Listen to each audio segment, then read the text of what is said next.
പാർട്ടിയുടെ ശക്തി കേന്ദ്രങ്ങളിൽ പോലും ബി.ജെ.പിയിലേക്ക് വോട്ട് ചോരുന്നുവെന്ന് CPM സംഘടനാ റിപ്പോർട്ടിൽ പരാമർശം. ഈ ചോർച്ച ഗൗരവമായി കാണണം. CPM സംസ്ഥാന സമ്മേളനത്തിൽ MV ഗോവിന്ദൻ ഇന്ന് അവതരിപ്പിക്കുന്ന റിപ്പോർട്ടിലാണ് ഇക്കാര്യമുള്ളത്. തിരഞ്ഞെടുപ്പ് സാഹചര്യങ്ങളിൽ ജില്ലാ കമ്മിറ്റികൾ നൽകിയ റിപ്പോർട്ടുകൾ തെറ്റിപ്പോയി എന്നും വിമർശനമുണ്ട്. ഇതുമായി ബന്ധപ്പെട്ട കൂടുതൽ വിവരങ്ങൾ സ്റ്റെഫിൻ നൽകും. Stephin, good morning. ഇന്ന് പാർട്ടി സെക്രട്ടറി MV ഗോവിന്ദൻ അവതരിപ്പിക്കാൻ പോകുന്ന റിപ്പോർട്ടിലെ ഏറ്റവും ഗുരുതരമായൊരു പരാമർശമാണത്. ഇത് ഗുരുതരമായി പാർട്ടി കാണുന്നുണ്ടോ ഇല്ലയോ എന്നതാണ് നമുക്ക് അറിയേണ്ടത്. എന്താണ് വിശദാംശങ്ങൾ സ്റ്റെഫിൻ?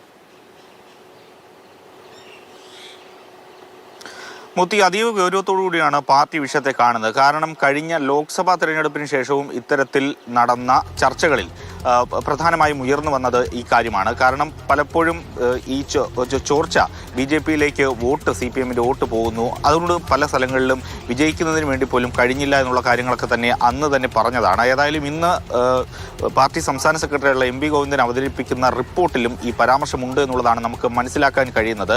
ആ കൃത്യമായ ഒരു സൂചനയാണ് ഇനി വരുന്ന തിരഞ്ഞെടുപ്പ് മുന്നിൽ കണ്ടുകൊണ്ട്, അല്ലെങ്കിൽ തദ്ദേശ തെരഞ്ഞെടുപ്പും അതോടൊപ്പം തന്നെ നിയമസഭാ തെരഞ്ഞെടുപ്പും വരാനിരിക്കുന്ന ഒരു സാഹചര്യത്തിൽ അത് മുന്നിൽ കണ്ടുകൊണ്ട് കൃത്യമായൊരു നിലപാട് CPM സ്വീകരിച്ച് മുന്നോട്ട് പോകും എന്നുള്ളത് തന്നെയാണ് അതിൽ നിന്ന് വ്യക്തമാകുന്നത്.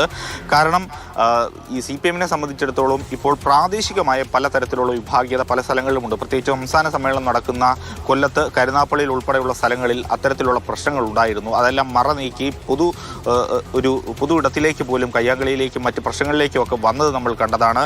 ജില്ലാ സമ്മേളനത്തിനൊക്കെ മുമ്പ് പലയിടങ്ങളിലും പരസ്യമായ പൊട്ടിത്തെറിയും സമാന്തരമായ ഓഫീസ് ഉറക്കലുമൊക്കെ പല കാഴ്ചകൾ അത്തരത്തിൽ കണ്ടു. അതുകൊണ്ട് തന്നെ ആ പ്രശ്നങ്ങളെല്ലാം പരിഹരിച്ച് മുന്നോട്ട് പോകണം, സംഘടനാപരമായ അത്തരം ദൗർബല്യങ്ങൾ മറികടന്നുകൊണ്ട് മുന്നോട്ട് പോകണം എന്നുള്ളത് തന്നെയാണ് ഈ സംസ്ഥാന സമ്മേളനത്തിൽ ഉയർന്ന ഏറ്റവും പ്രധാനപ്പെട്ട ഒരു കാര്യം.